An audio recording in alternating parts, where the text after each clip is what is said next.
When you look at an X-ray of a fractured bone, there is this, I don't know, this comforting, almost binary clarity to it, right? Absolutely. It's right there in black and white. Yeah, exactly. You see the jagged white line against the dark marrow, the doctor points right to the break, and the path to healing is just laid out for you in plaster and time. Right, it's mechanical. We desperately crave that same mechanical precision when we talk about the human mind. I mean, we want a diagnostic stand that pinpoints the exact moment innocence fractures or the precise, localized trauma where a personality splits. Right, because we want the psyche to behave like a machine. Yeah. Like, if a gear is slipping, we just want to isolate it, lubricate it or replace it. Yeah. Because the alternative is having to confront the reality that the mind is this constantly shifting ecology, not an engine. Welcome to the deep dive. Today, we are stepping away from the X-ray machine and plunging directly into that shifting ecology. We really are. We're exploring a stack of historical, literary, and psychoanalytic sources, all centered on Hermann Hesse's absolute masterpiece, Demian. And just to be clear, we aren't just doing some standard book club recap here. No, definitely not. The mission today is to map out a clinical, almost excruciatingly detailed blueprint of the human psyche as it undergoes the really violent process of individuation.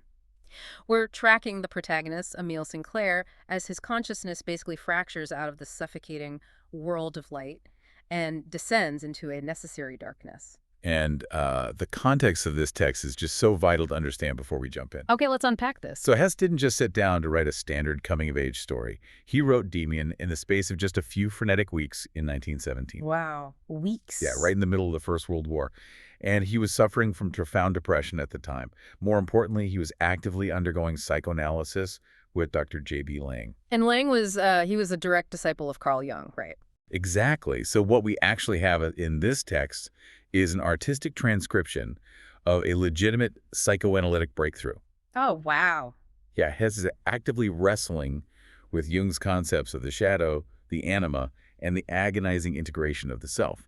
And he's literally bleeding them onto the page in real time. That is wild. Okay, so let's start where that psychological fracture actually begins. Sinclair's childhood in turn-of-the-century Germany is defined by this brutal, invisible border wall. Right. He lives in this upright, deeply pious bourgeois household. He literally calls it the world of light. The world of light, yeah. It's a realm of, morning hymns, scrubbed floors, clean hands. It's unconditional love, but actually highly conditional love, if you think about it. Oh, very conditional. Right. And Sinclair is hyper-aware of the dark world that exists right outside his front door. The slaughterhouses, the rumors of crime, servants' gossip, drunkenness, just raw, unpolished instinct. Which brings us to the concept of the Scheinwelt. It's a German term that essentially translates to the world of illusion or the show world. Like a facade. Exactly.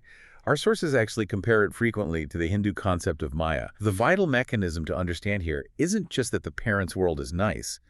It's that its niceness is basically weaponized. Right. The world of light only sustains its purity through the rigorous, systematic repression of anything chaotic or instinctual. It's not just a polite household. It's like a psychological clean room. A clean room, yeah, that's a great way to put it. Like in a sterile lab, even a single microscopic speck of dust threatens to contaminate the whole experiment. So for a child growing up in that environment, a single dark thought feels like a catastrophic contamination. It's terrifying for him. And the sheer pressure of maintaining that enforced goodness actually manufactures the darkness. The harder you scrub the floors, the more terrifying the mud outside becomes. And the thing is, Sinclair doesn't just fear the mud.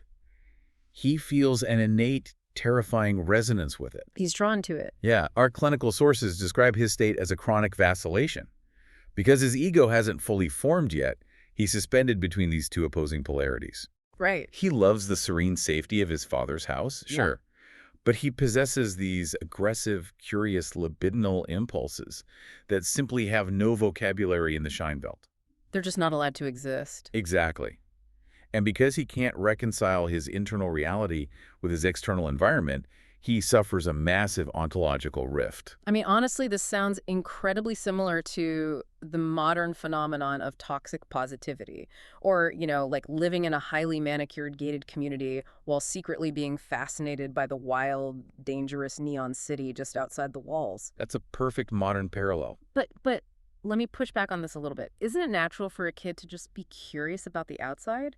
Why does Sinclair feel so deeply estranged from his own family just for, like, looking out the window? That is the core question, isn't it? The Jungian framework suggests that this friction is not a malfunction. It's actually the prerequisite for consciousness. Oh, interesting. Yeah, if Sinclair could flawlessly conform to the world of light, he would just remain in a state of psychological infancy forever.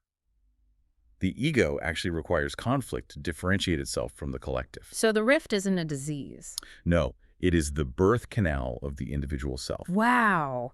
Okay, but he can't just remain suspended in that internal conflict forever, right?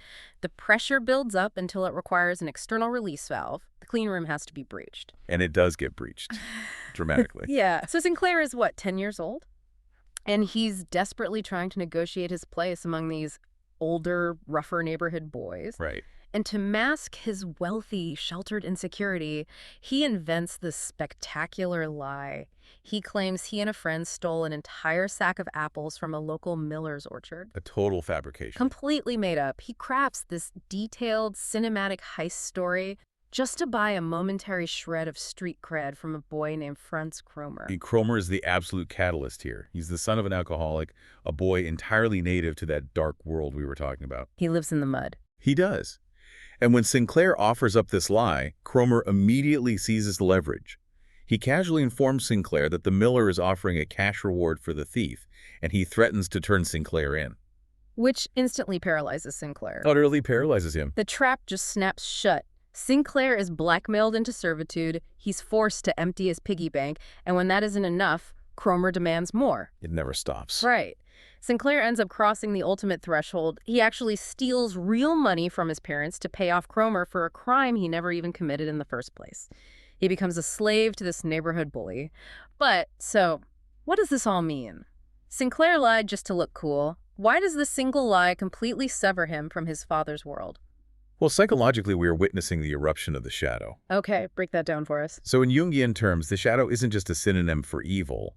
It's the unconscious repository of all the impulses, traits, and desires that the conscious ego has deemed socially unacceptable and banished from the light. Ah, I see. Sinclair's lie is actually an unconscious strategy to summon his shadow. He needs to tarnish his own pure image to grow.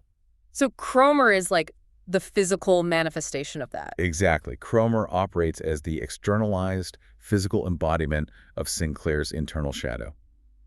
And the psychological toll of this is just devastating. Yeah, he gets physically ill. He does. He withdraws entirely, and he suffers from these recurring nightmares where Kromer forces him to commit absolute atrocities, including, crucially, the murder of his own father. Wait, patricide, that's intense. It is, but the nightmares of patricide reveal the actual mechanism of the trauma. The true horror for Sinclair isn't the lost money or even the fear of Kromer beating him up. Right. The trauma is the severance from the father. Because he sits at the dinner table harboring this toxic secret.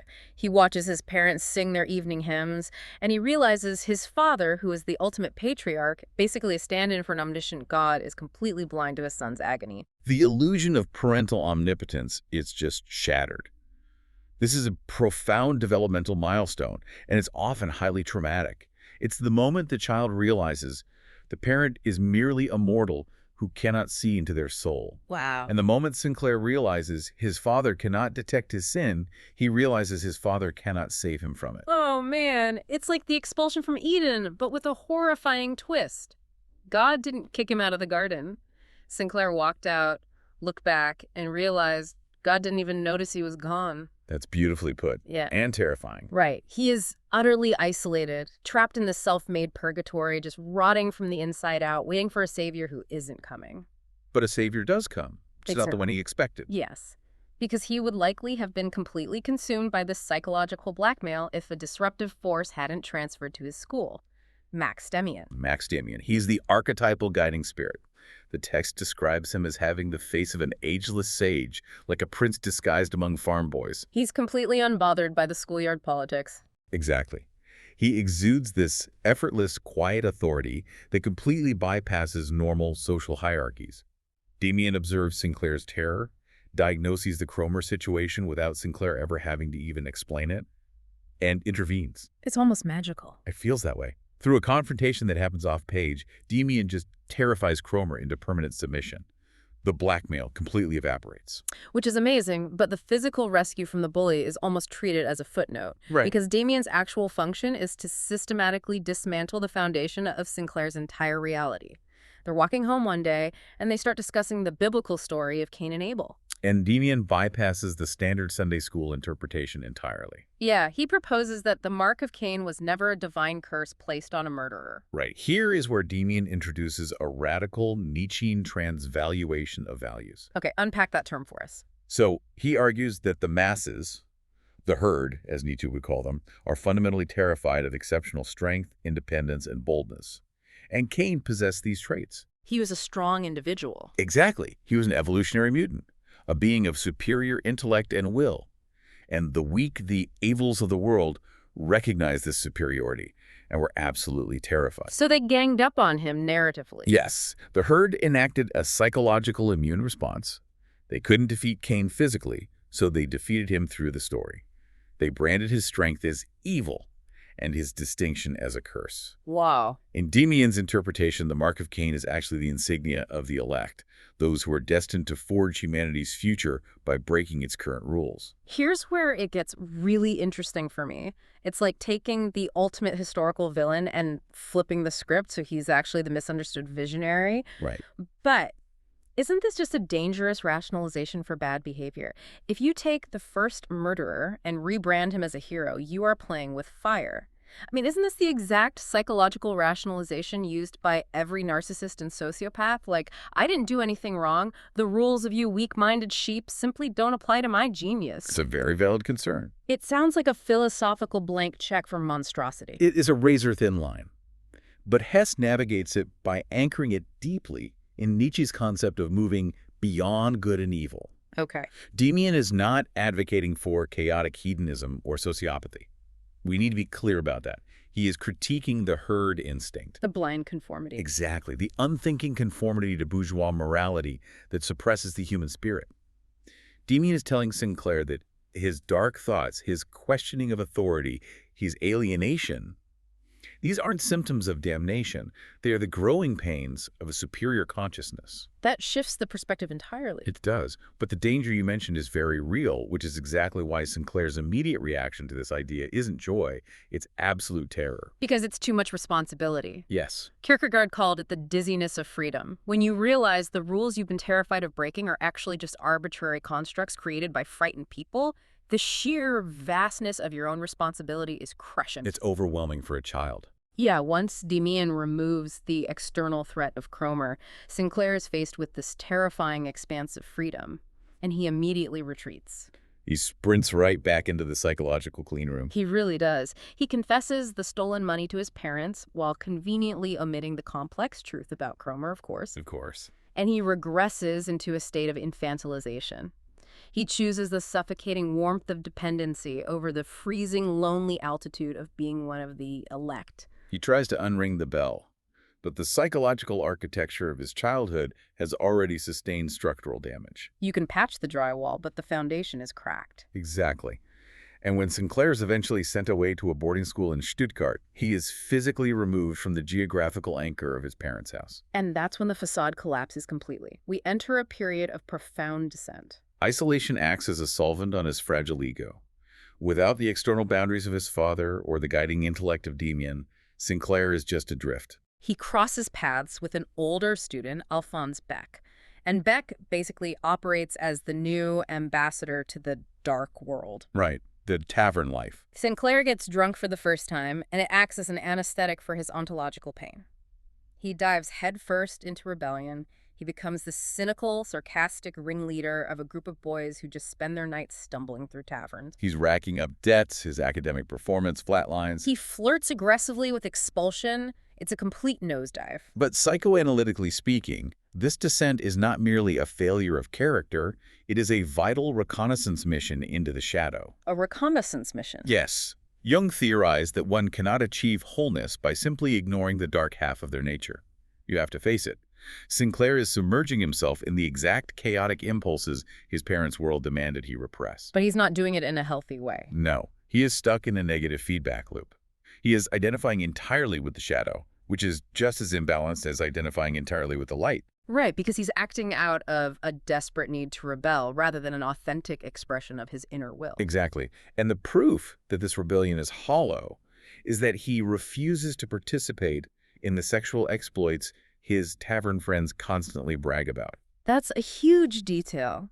Even in the depths of his cynical drunkenness, he is unconsciously protecting a core of romantic yearning. He is starved for reverence. He needs somewhere to place his devotion now that his childhood god is dead, and he finds that vessel walking through a park. He encounters a young woman, a total stranger. She is described as tall, elegant, with an alluring, almost boyish quality to her face. But the crazy thing is, Sinclair never approaches her. Never speaks a word to her. He never learns her name, the sound of her voice, or anything about her actual human reality. He just unilaterally decides to call her Beatrice, invoking Dante's ultimate muse. And the mere sight of her triggers an instantaneous, radical behavioral rewrite. Wait, so he completely turns his life around for a woman he literally never speaks to? Isn't he just replacing his parents' world of light with another artificial fantasy? He absolutely is. And this is a crucial insight. What we are witnessing here are the mechanics of anima projection. The anima. Let's dig into that. The anima is the unconscious feminine archetype within the masculine psyche. It is the bridge to the collective unconscious, the source of deep emotional resonance, creativity, and spiritual longing. Okay. But because Sinclair is entirely disconnected from his own internal soul at this point, he cannot access these forces directly. So the psyche's solution is projection. He projects it onto her. Exactly. He takes the immense raw energy of his own soul and overlays it onto the blank canvas of this woman in the park. The mechanism of projection is fascinating because, honestly, we do this constantly in modern society. Oh, all the time. We project our anima or animus onto celebrities, political figures, or even just people we casually date. We fall in love with the avatar we've painted over them rather than the flawed human underneath. Precisely. Beatrice isn't a person to Sinclair. She is psychological scaffolding. Right. By worshiping this externalized image of purity, he successfully sublimates his chaotic, libidinal shadow energy. He stops drinking overnight. He returns to his study. He starts taking solitary walks. He builds a new, personalized world of light strictly to house this idol. Sublimation is the key term here. He is taking the destructive energy of the tavern and rerouting it into creative devotion. But as you noted, it is still an illusion. Yeah. Beatrice is a stepping stone. Sinclair is essentially worshiping his own inner potential externalized. It's the beginning of integrating the syzygy, the union of opposites. And the breakthrough really occurs when he attempts to make the projection tangible through art. He starts painting. He tries to capture Beatrice's face on canvas, but his unconscious mind just takes over the brushstrokes. He loses conscious control. He abandons the attempt to paint the woman from the park and starts painting directly from his dreams. And the face that emerges on the canvas is shocking. It's this holy mask. It is simultaneously masculine and feminine, ancient and youthful, severe and ecstatic. This painting represents that syzygy. It is the visual representation of the integrated psyche. Sinclair stares at the painting, and the recognition comes in waves, right? First, he thinks it looks like Beatrice. Then he realizes it heavily resembles Max Demian. But the final terrifying and liberating realization is that the face staring back at him from the canvas is his own. It is the blueprint of his ultimate destiny. By recognizing himself in the synthesized image of the anima and the guide, Sinclair is beginning the process of withdrawing his projection. He's taking back the energy. He realizes that the purity he worshipped in Beatrice and the fearless intellect he admired in Demian, they were never external properties. They were dormant potentials within his own mind, projected outward so he could safely interact with them. And this realization unlocks a repressed memory for him. Right. Sinclair remembers a detail from his childhood, a weathered coat of arms carved into the keystone above his family's front door. Demian had once studied it intently. It was a bird, a sparrowhawk. And driven by this sudden manic inspiration, Sinclair paints the bird. But he doesn't paint it statically. He paints a fierce, golden-headed hawk violently struggling to rip its way out of a dark globe, like it's half stuck in the shell of a massive egg. A powerful image. He puts the painting in an envelope and mails it to Demian's last known address. He's essentially launching a flare into the psychological void. And the universe, or rather the interconnected web of the collective unconscious, answers him. Sinclair is sitting in a classroom and he finds a piece of paper slipped into his textbook. It contains a message that serves as the philosophical spine of this entire journey. What does the note say? It says, "The bird fights its way out of the egg. The egg is the world. Who would be born must first destroy a world. The bird flies to God. That God's name is Abraxis." What's fascinating here is how the psychological framework integrates absolutely seamlessly with ancient Gnostic mysticism. Let's examine the mechanics of that metaphor. The egg is the world. For Sinclair, the egg was the bourgeois morality of his parents, right? Yeah. The safety of his childhood, the inherited rules of society. Exactly. And who would be born must first destroy a world. Individuation is not a peaceful accumulation of wisdom. Yo. It is an inherently violent, destructive act. You cannot hatch into your true self without irreparably shattering the shell of the illusions that previously kept you safe. You can't hatch without breaking everyone's expectations. It requires immense grief. You have to mourn the loss of the simplicity you are destroying. You really do. But the most jarring part of the note is the destination. The bird doesn't fly to the Christian god of Sinclair's childhood. It flies to Abraxas. Abraxis, yes. This is a deity from the Gnostic traditions of early antiquity. Okay, tell us about Abraxas. Demian's philosophy posits that the traditional monotheistic god is fundamentally incomplete because he represents only the artificially severed good half of existence. Right. Worshipping only the light forces humanity to banish the dark half of its nature into the unconscious, creating that venomous shadow we talked about. The mud outside the clean room. Exactly. Abraxas, however, is the supreme deity of totality. He is a god that encompasses both the divine and the satanic. Creation and destruction. Male and female, the luminous and the horrific. He represents the totality of the psyche. Okay, but if Abraxas accepts both good and evil, how does Sinclair keep from just reverting to being a violent drunk? Where is the moral compass? I mean, if Abraxas validates the demonic, what stops a person from acting out their darkest, most violent impulses and claiming it as a holy sacrament? That is the most vital distinction in the process of integration. Worshipping Abraxas does not mean chaotic hedonism. Good, because that sounds like a disaster. We already saw Sinclair try that in the taverns, right? And it resulted in misery, not liberation. The integration of the shadow means pulling those dark impulses up from the basement of the unconscious and examining them in the harsh light of conscious awareness. So it's the difference between being driven by a monster in the dark versus sitting across the table from it. Exactly. When you repress a dark impulse, it controls you compulsively. But when you acknowledge it, when you genuinely recognize your own capacity for profound cruelty or selfishness, you strip it of its venomous autonomy. You take its power away. You integrate that raw energy and submit it to the conscious will. Worshipping Abraxas is about radical self-acceptance.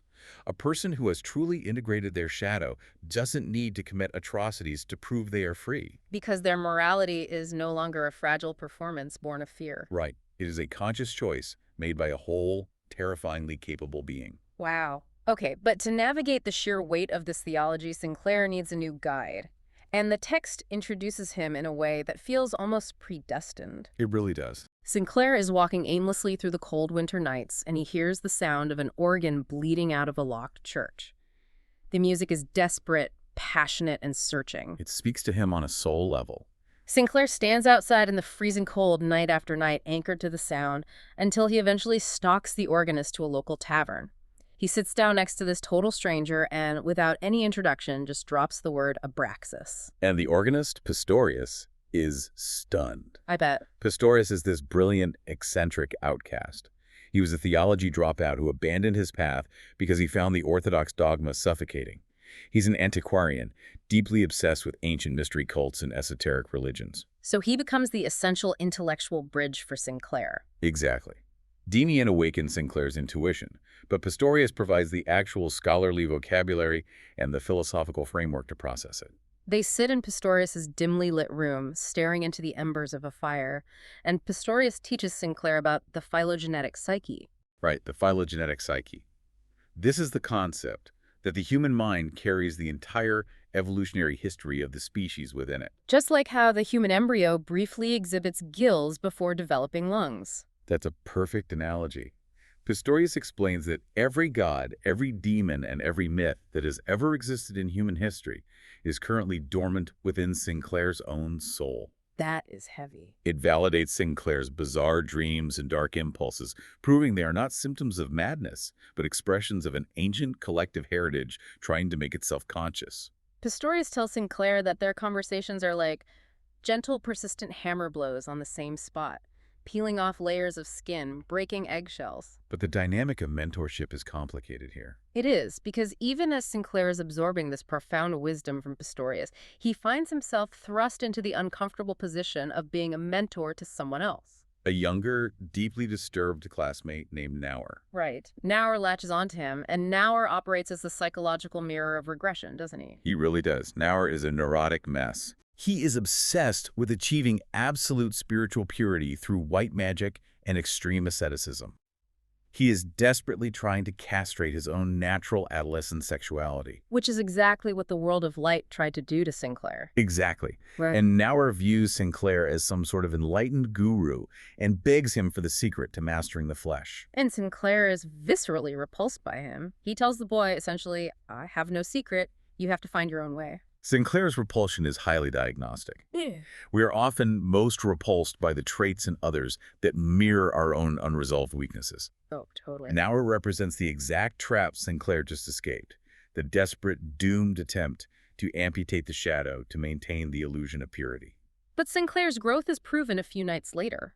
Awakened by a strange, magnetic intuition, Sinclair sleepwalks across town to an unfinished construction site and finds Nauer moments away from committing suicide. And Sinclair stops him. He physically pulls him back from the brink. But what's fascinating is that after saving Nauer's life, Sinclair completely rejects the role of being Nauer's savior. He refuses to become Nauer's personal Demian. Right. He realizes that handing someone a prepackaged philosophy, even a liberating one, is just building a new eggshell for them. You cannot outsource your individuation. Everyone has to find their own path. Sinclair's refusal to coddle Nauer demonstrates his maturity. It does. But this newfound clarity also illuminates the fatal flaw in his own mentor, Pistorius. Yeah, let's talk about that. Pistorius is brilliant, but his brilliance is entirely retrospective. He wants to resurrect the past. He's stuck. He talks passionately about founding a new religion of Abraxis, complete with new rituals and a new priesthood. And Sinclair realizes that Pistorius is a romantic trapped by history. He possesses the intellect to understand the gods, but he lacks the creative, forward-thrusting will to forge his own unique destiny. Pistorius wants to be a priest of a dead religion rather than the creator of a living future. And Sinclair actually confronts him with this truth. He tells Pistorius that his ideas are antiquarian. It is a devastatingly precise critique, and it shatters Pistorius. The older man realizes the student has surpassed the teacher, and the friendship essentially dissolves. It sounds incredibly lonely. The moment you extract the final piece of wisdom a mentor has to offer, the moment you perceive the boundaries of their courage, you have to kind of kill your darlings and leave them behind. You have to break their heart and your own to continue growing. Is individuation inherently isolating? You are constantly shedding the people who helped you survive. It is an absolute requirement of the process. If Sinclair stayed with Pistorius out of loyalty or guilt, he would be betraying his own will. He would be substituting Pistorius's truth for his own. Right. The tragedy of the mentor is that they build the bridge, but they cannot cross it with you. Man, that's powerful. So Sinclair crosses the bridge alone. He leaves the boarding school, graduates, and heads to university. Having outgrown all his temporary guides? He spends his days walking, searching, existing in a state of hyper-receptive anticipation. And one night, wandering the streets, he hears a voice cutting through the noise of the drunken university fraternities. A familiar voice. The voice is critiquing the herd mentality, the desperate, fearful clinging to group identity, and Sinclair recognizes the cadence immediately. It's Max Demian. The reunion marks the final phase of the journey. Demian recognizes that Sinclair has broken the egg. He invites Sinclair to his home, telling him, "My mother will be very glad to see you." And this is it. Sinclair walks into the house, and he finally comes face to face with the ultimate embodiment of his entire psychological journey. He meets Frau Eva. Frau Eva is the absolute crescendo of Hesse's archetypal architecture. Sinclair is paralyzed when he sees her. She is the exact living incarnation of the hermaphroditic face he painted in his dorm room. She is the woman from his dreams. Yeah. She is described as possessing an aura of maternal warmth, severe wisdom, and deep, almost masculine power.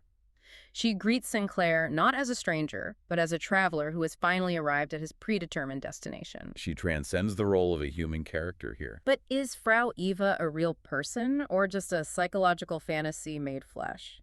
She operates as both. In the narrative, she is a real person, Demian's mother. But symbolically, she is the ultimate evolution of the Jungian anima. She's no longer the projection of Beatrice. No, she is the universal mother, the magna mater, representing the absolute fullness of life.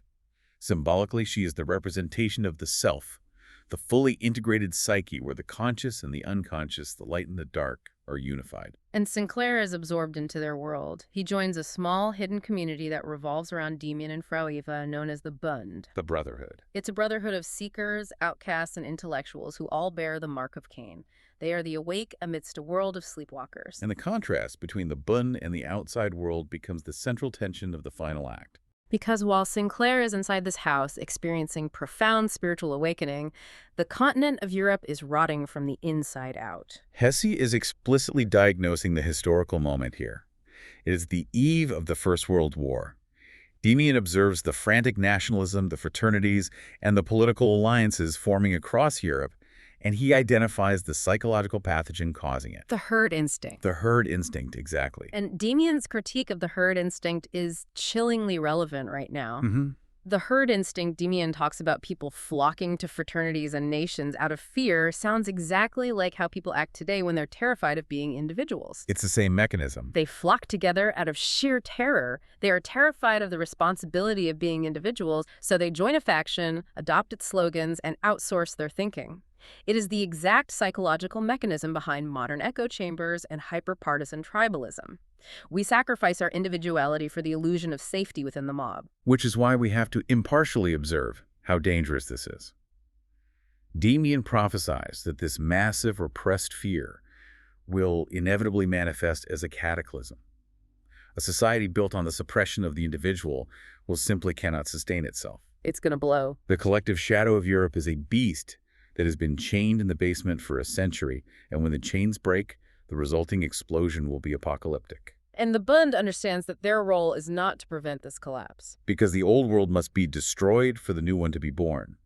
Their role is to preserve the flame of the individual spirit through the coming dark age. So Sinclair is immersed in this apocalyptic anticipation, but he is also consumed by his profound love for Frau Eva.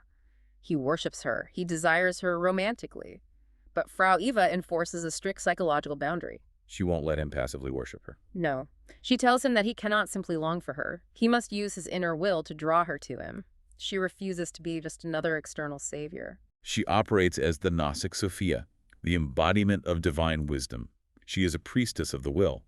By demanding that Sinclair truly want his destiny, she is forcing him to realize that what he loves in her is actually the perfected reflection of his own soul. She tells him that his fate loves him, and he must be ready to receive it. And that fate finally arrives, not with a whisper, but with the roar of artillery fire. Demian walks into the room one afternoon and announces that the tension has snapped. War has been declared. The apocalypse begins. The narrative violently shifts from the ethereal sanctuary of Frau Eva's home to the mechanized slaughter of the trenches. Demian is deployed as lieutenant. Sinclair follows shortly after as an infantryman. And the First World War is framed here not merely as a geopolitical tragedy. No. It is the macrocosmic breaking of the egg for all of Europe. Just as Sinclair had to systematically destroy the small, safe world of his childhood to forge his ego, the collective psyche must now tear down the stagnant structures of the 19th century. It is a horrifying, bloody, global birth.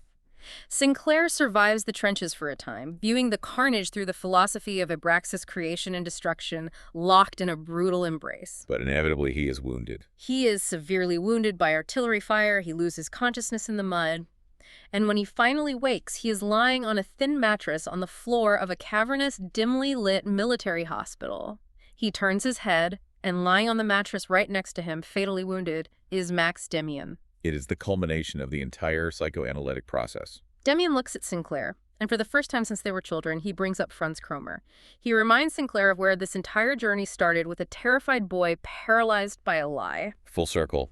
Then Demian leans in and delivers his final piece of guidance. He says, "Little Sinclair, listen, I will have to go away. Perhaps you'll need me again sometime, against Kromer or something. If you call me then, I won't come crudely, on horseback or by train. You'll have to listen within yourself, then you'll notice that I am within you." He is formally transferring the locus of power from the external guide to the internal self. Demian leans over, gives Sinclair a light kiss on the lips, A kiss, he says, is a final gift from Frau Eva, and Sinclair drifts into a deep sleep. And when he wakes up, When morning breaks, Sinclair opens his eyes. The bed next to him is occupied by a stranger. Damian's body has been removed. The guide is dead. But Sinclair manages to find a mirror. He looks into the glass, staring into his own soul, and he realizes that his face has become completely identical to Max Demian's. it is a staggering visual metaphor for ultimate integration. Wait, let's clarify the mechanics of this final transformation. Does this mean the journey is over? Has he achieved enlightenment, or has he just absorbed his friend's identity? He hasn't erased his own personality to become a clone of Demian, has he? No, exactly the opposite. The redemptive cycle is complete. The cycle of projection has closed. Sinclair realizes in that moment that Demian, from the very first day in the schoolyard, was always his demon. His highest potential. Exactly. His ideal self externalized. Every single character we've tracked was a fragment of Sinclair's own psyche scattered across the external world. The venomous shadow of Cromer. The pure anima of Beatrice. The intellectual scaffolding of Pistorius. The profound wholeness of Frau Eva and the fearless will of Demian, they have all collapsed back into their integrated source. The external projections are withdrawn. The ontological rift is healed. The world of light and the dark world are finally synthesized.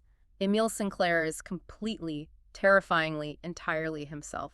The psychological architecture is complete. Let's just take a breath. What an incredibly heavy, breathtaking blueprint to examine. It really is. We've tracked a boy from a scared kid lying about apples in a suffocating clean room, through the extortion of his own shadow, past the illusion of pure idols, into breaking the egg of societal norms, discovering the theology of a god like Abraxis, and finally out into the ashes of a burning world, only to discover that the ultimate guide was inside him all along.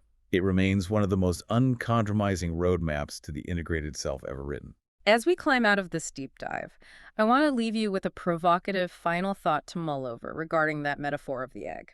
We talked about how breaking the shell is a violent, necessary act of destruction. Look at your own life. Look at the rules you follow, the communities you cling to, the polite silences you maintain.